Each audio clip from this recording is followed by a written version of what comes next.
कर देने जो भी मंगा मैनू सरकार अता कर देने हर इज्जतां दा सदा नाद गल विच रहना हर इज्जतां दा सदा नाद गल विच रहना उन्हें खुशबख्तां दा ना मर के भी जिंदा रहना जेड़े आका दी सना कर देने जो भी मंगा मैनू सरकार अता कर देने। बिस्मिल्लाहिर्रहमानिर्रहीम। अस्सलाम वालेकुम दोस्तों और बुजुर्गों नाज़रीन, तुहाडे सामने अगली वीडियो के नाल हाज़र हां। ਅੱਜ ਜਿਹੜਾ ਤੁਸੀਂ देख रहे हो कि यह बड़ा ही अच्छा तो बड़ा ज़बरदस्त बड़ा आला किस्म का यह फार्मूला है और सिर्फ 3 चीज़ों का मरकब है और 3 चीज़ा को इन्नी ज़्यादा मतलब है कि नायाब नहीं है, आम चीज़ा ने और इन्हों का इस्तेमाल इस तरीके इन्होंने बनाना है कि जो तुहाडे सामने बनाने का तरीकाकार असी वो दसने तुहानूं कि बहुत ही अच्छा है और इनके फायदे इन्ने ज़्यादा ने कि तुहाडी सोच होएगी।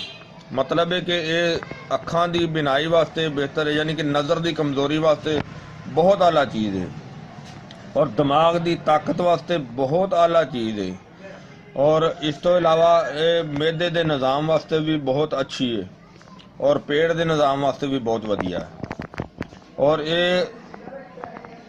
इस दे नाल जरा अगर अखां दुखदियां होण तो ठीक हो जाणगियां, अखां 'च पानी आंदा होवे वो ठीक हो जाएगा, सर दर्द करता होवे वो ठीक हो जाएगा और ख़ास करके जिहड़े बच्चे पढ़ने वाले ने उन्हां वास्ते इहदा इस्तेमाल बहुत ही आला है, जिहड़ा कि मैं खुद अपने बच्चों को बना के ये अक्सर ये दिंदा रहना। तो ये जिहड़े तुहाडे सामने इस वजह तो रखन लग्या कि मैं हुण भी बच्चा मेरी बेटी कह रही सी कि मैनूं बना के दिओ और अल्हम्दुलिल्लाह इसके इस्तेमाल दे नाल बच्चों का ज़हन बहुत अच्छा हुंदा है, बच्चों के दिमाग में बहुत अच्छी ताकत मिलती है और इनका मेरे दोस्तों तरीकाकार बनाने का यह है कि आइटमां 3 ने जिहड़ियां तुहाडे सामने ने। सब तो पहले हैगी शिंगरी और ये शिंगरी जिहड़ी है ये भी 1 पाओ यानी कि 250 ग्राम और इस तो अगे यह भी कोई मतलब है कि इस तरह की चीज़ नहीं जो कि जानी पहचानी सारियां की चीज़ है। मगज़ बादाम, लेकिन यह है गुड़बंदी बादाम।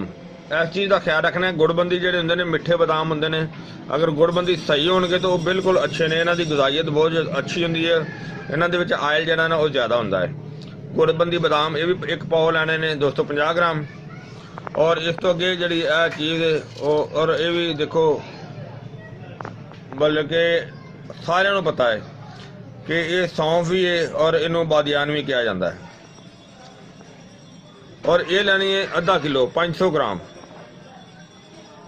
लो जी दोस्तों यह तुहाडे सामने यह 3 चीज़ा ने और इनका हुण बनाने का तरीकाकार इस तरह है कि यह तो इनका असी पाउडर बनावांगे और तो इस तो इलावा इनका अलहदा पाउडर बनावांगे।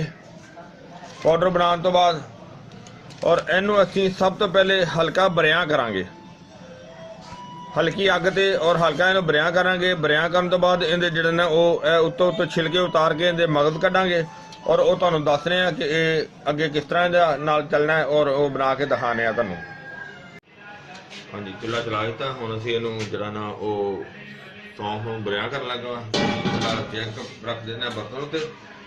बिस्मिल्लाहिर्रहमानिर्रहीम। और हुण असीं चुल्हा थोड़ा जिहा तेज कर लेना, वैसे तो हल्का ही रखना, बरिया करना है बस।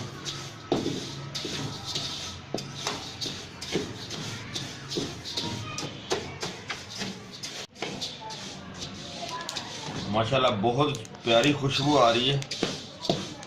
क्यों एहसन भाई कैसी खुशबू आ रही है? अच्छा है ना? वैसे भी देखो शक्ल जी ना दी माशाल्लाह बड़ी सोहनी लग रही है। हल्की आंच से जरा ना इन्हू ब्राउन कर रहे हैं।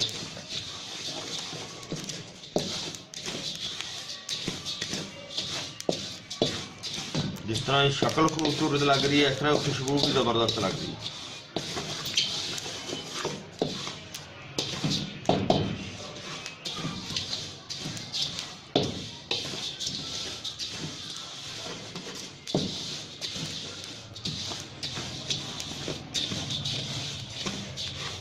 यानी कि इनू इन्ना बरिया करना है कि ये जले ना, सिर्फ गोल्डन गोल्डन हो जाए, बस इन्ना ही ज़्यादा करना है कि जलन तो इन्हू बचा के रखना और हल्की बिल्कुल हल्की आंच ते पकाना है ताकि जरा ना पकाई दे विच और जायके दे विच बेहतरीन रहे, क्योंकि जल गई तो इनका जायका कड़वा हो जाएगा। अगर इस तरह ब्राउन रहेगी तो इनका जायका भी अच्छा रहेगा और ताकत से पावरफुल जी ना बेहतर हो जाएगी।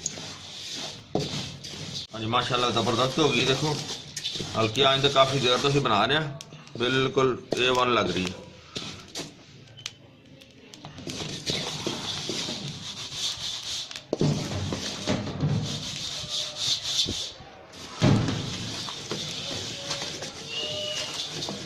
ਹੁਣ ਅਸੀਂ ਚੁੱਲ੍ਹਾ ਬੰਦ ਕਰ ਦਿੰਦੇ ਹਾਂ और इनू जरा ना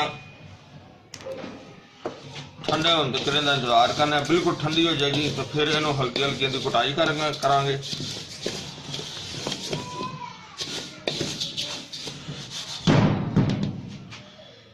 ठंडे होने का इंतजार कर लें। हाँ जी देखो माशाल्लाह ठंडी भी होगी तो जबरदस्त भी होगी कि इनू कट्टू बट्टे के पा के ना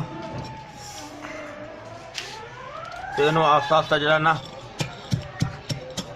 यानी कि पोली पोली नरम नरम इनू कुट के तो इनू छटांगे। इहदे उपर वाले छिलके जिहड़े ने ना वो नरम नरम कुट के तो इनू छिलके उतारने इहदे पहले।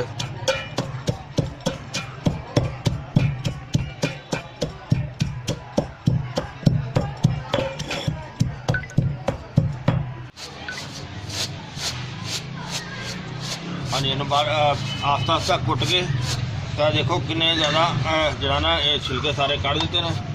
देखो कितना ज़्यादा गंद निकलिया, सारे छिलके जिहड़े ने वो काफ़ी अगे तक जरा ना सारा गंद निकलिया। और हुण माशाल्लाह पहले ना बहुत ज़बरदस्त हो गया, साफ हो गए ने। देखो हुण भी हल्के जे है तिनके जे।